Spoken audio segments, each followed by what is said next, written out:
Alright folks, how you doing? Welcome back to Tribe of Judah. So in this presentation we're going into the Melungeons from when Scotland was Jewish. Disclaimer, under section 107 of the Copyright Act 1976, allowance is made for fair use. The Melungeons. Our story begins with an ethnic group to which both authors belong. The Melungeons are a people who have been dwelling in the Appalachian Mountains of the southeastern United States for between 300 and 500 years. Their origins have been the subject of intense speculation for at least 3 centuries. Scholarly research. Typically, they are described as having dark skin, black or dark brown straight hair, brown or blue eyes, and European features. A popular culture book written by a self-identifying Melungeon renewed interest in investigation of the group's origins and stimulated an abundance of scholarly research. The DeSoto Expedition.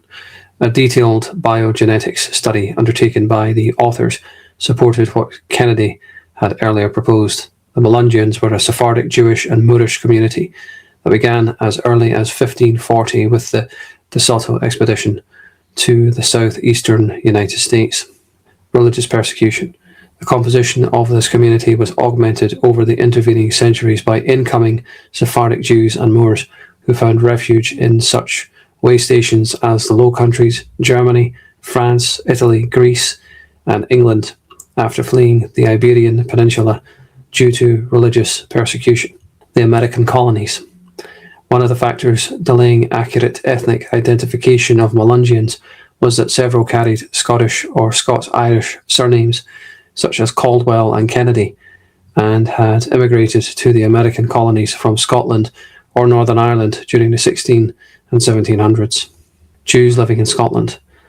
Since the conventional view was that there were extremely few Jews living in either Scotland or Ireland prior to the early 1800s, this seemed to be an anomaly.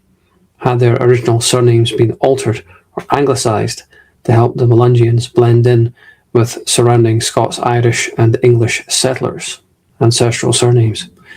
This was what many Melungeons believed. We arrived at an alternative hypothesis.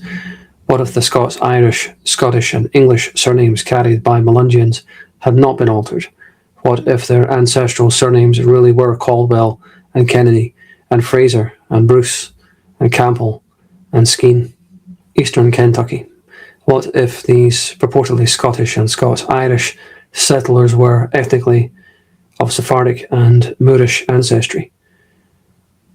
Eliyahu Skene was a Scots-Irish Appalachian pioneer whose family is intertwined with others of Melungeon background in eastern Kentucky. So that concludes part 1. Join me for part 2. As always, leave your thoughts and comments down below.